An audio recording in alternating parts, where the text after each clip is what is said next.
Welcome to the European Youth Media Days 2013. This is the annual event of the European Youth Press, hosted at the European Parliament. My name is Lena Odgaard. And I'm Silvia Amaro. This year's topic is National Problems, European Solutions. The event covers the latest from the European and national policies. Learn more about the European Youth Media Days from our report. Reporting from Brussels, Dobriyana. Being a European correspondent is the dream of many young, inspiring journalists. Every year, the 100 best young media makers are chosen to come here, at the heart and soul of the Union politics, the European Parliament in Brussels. They are participants at the European Youth Media Days, where they learn what is it like to be an EU correspondent. Through 3 days of media workshops, political discussions and hands-on media production, the participants get valuable insights to the European Parliament and media. They interact with high-level European politicians, professional journalists and experts, and engage in an intercultural exchange through practical media production. This year's opening panel discussion focused on the stereotypes in media. Among the speakers was Stephen Fiedler from the Wall Street Journal. It's not a journalist's job to break stereotypes, but neither, of course, is it a journalist's job to reinforce them. Why do I say that? I say it because once you start adjusting what you're writing because you don't want to do, say, reinforce a stereotype, you're starting to self-censor. You're censoring what you're writing. And once you've started doing that, when does that stop? As journalists, we have to deal with the world that we really live in and not the sort of world we think we'd like to live in. Laila Harak focused on the financial crisis' impact on the media quality. Evidently, the financial crisis has, impacted every industry, and in particular, I think, television, because television is a very costly endeavor. Okay, it's expensive to make television. So in essence, budgets have been slashed. People are now working with a less number of staff. So in practice, what this means is that everybody's stretched. So you have to do the same or a lot more because also the output has increased drastically. Deadlines are real time. You have an online edition. You have all these different mediums that you have to cater to. So it makes for that the staff members reach out to the same people.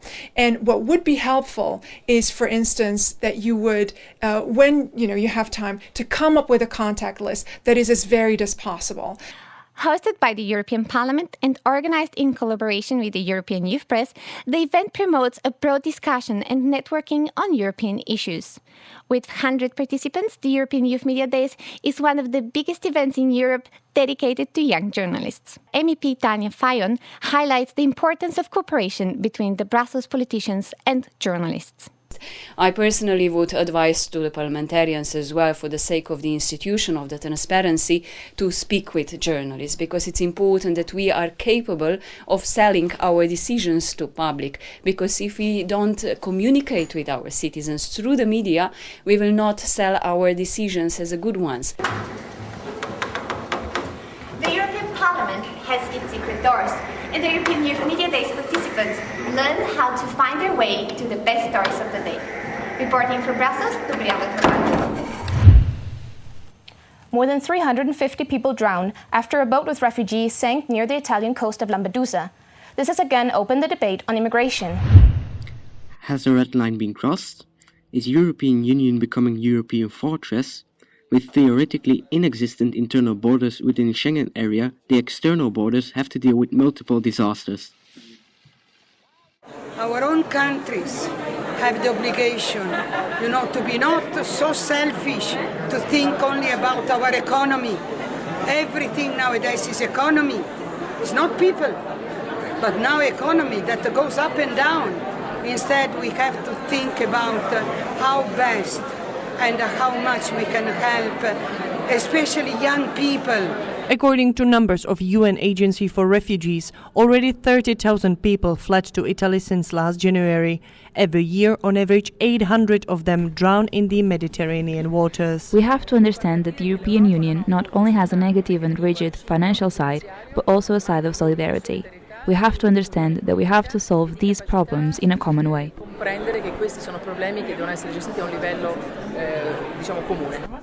President of the European Commission, José Barroso, promised 30 million euros to Italy. Commissioner for Home Affairs, Cecilia Malmström, urged for sea patrols. But will this be enough? It's not for the European Commission or the European Parliament to just put a sticking plaster on it, as is happening now, with some extra budget for Frontex. It's for those big member states, some of the richest countries in the world, to say, look, not to pretend to their citizens that, somehow this is a mistake, but to just tell their citizens that there was a common asylum system which they agreed to, that they're not implementing. What will happen depends on political will. External borders are in fact one of many issues of European Union. Yet should those responsible use the momentum and act, or Lampedusa will be remembered by Africans not as a European dream but rather as a European nightmare. Niels, Timmermans and Veronika, Pitova, Brussels. The Lampedusa tragedy has brought immigration and refugee policy to the top of the European agenda. This happened only a few months after the European Union endorsed a new system to ease the process for seeking asylum. Brussels, as well as many other European cities, have become multicultural melting pots, and right-wing parties throughout the EU member states argue that the borders are too open. Still, the tragic boat accident off the coast of the Italian island Lampedusa has shown that crossing these borders can be fatal. In June, the EU Parliament endorsed the new Common European Asylum System. The system aims to ease and quicken the application process, guarantee medical support and humane housing facilities, and protect against detention. Most importantly, it will ensure that asylum seekers are treated equally, as long as they're applying from inside the EU. This means that for the people who drowned before reaching the shores of Italy, the system would not have made a difference. For Dirk van den Bulk, the system is important, but its weakness is the lack of protection of refugees before reaching the EU borders. It's a question of enforcement of the policy of protection in the region. This means also more financial aid to come to a better organization of also camps and so on. But secondly, also more possibility of resettlement. This means that Europe, member states, let come over refugees, or fly over to Europe and start a new life in Europe. Other critics of the new asylum system argue that it will put a strain on the European borders. On his website, Member of Parliament from the UK Independence Party, Gerard Batten, writes, "These new EU procedures on asylum are to ensure that it is easier for people to come and stay in rich European countries like the UK." Last year, around 100,000 people were granted asylum in EU member states. The largest receiving countries, compared to their size, are Germany, Sweden and Malta. Still, compared to other parts of the world, Europe only receives a small fraction. According to the UN High Commissioner for Refugees, there's a tendency to increasingly guard the European borders. We think that more of a focus in recent years on border management means that actually it's more difficult than it ever has been to get into the European Union. And for us, the concern is to ensure that there are safeguards there so that people who might need refugee protection can get access to that. While half of the world's refugees reside in Asia, the majority of Afghans in Pakistan and Iran, Europe hosts only 15%. The UNHCR has been active in advocating for the new Common European Asylum System. It is happy to see EU member states improve the conditions for refugees in Europe, but says it's not enough. I think it's very problematic that we have European countries sending the message to a country like Turkey that they need to keep their borders open for asylum seekers coming from Syria on the one hand, but keep their borders closed for people who would move onwards to the European Union on the other side. The Common European Asylum System shows that Europe has become more focused on the protection and fair treatment of refugees. While some criticize the system for not safeguarding refugees before and during their journey to Europe, others find the gates of the European Union too open. So when does the responsibility of the EU begin? Lena, Odgaard, Brussels. The European Commission wants to invest about 1.1 billion euros in order to avoid illegal immigration in the Schengen area. Under the Smart Borders package, all non-European visitors would be fingerprinted. The package is still being discussed among parliamentarians. This is the sound you need to get used to when you travel from one European country to another in the future. In February, the European Commission will have the proposal for the Smart Borders package ready.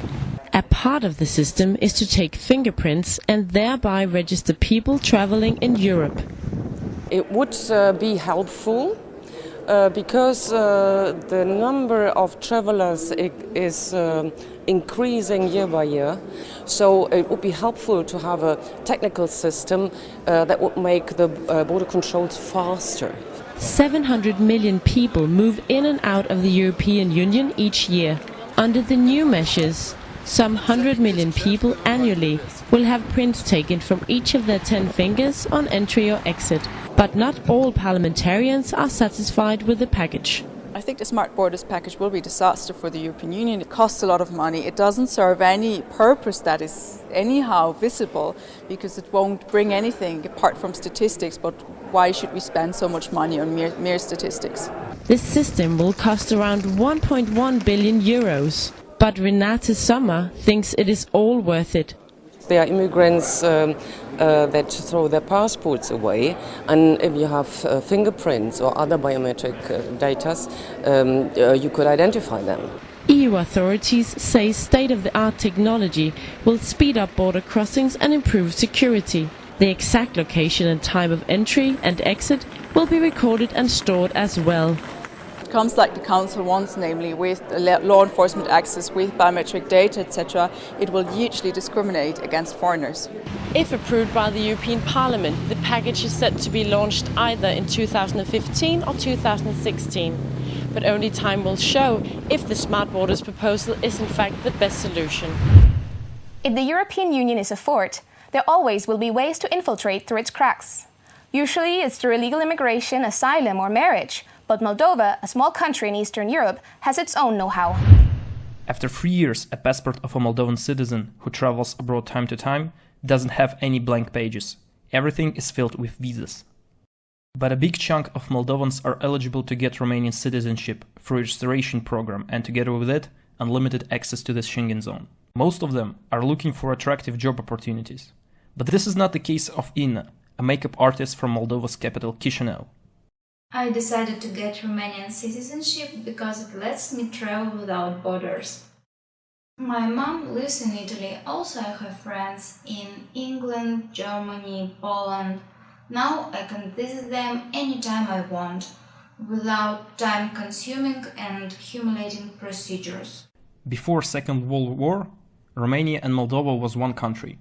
Soros Foundation Romania expert Sergiu Panainti believes that granting citizenship is a sovereign and fundamental right of a Romanian state, and it's insignificant comparing to the same process in UK or France. In case of Romania, and specifically with regard to the Moldovan nationals, this policy of granting citizenship is a, let's say, historic right, because those were citizens deprived of their Romanian citizenship abusively. At the same time, only 2% of 3.5 million Moldovan population identify themselves as Romanians. Approximately 300,000 Moldovans already received Romanian passports. The rights of preceded applications get in the line with Romania's accession to the EU in 2010.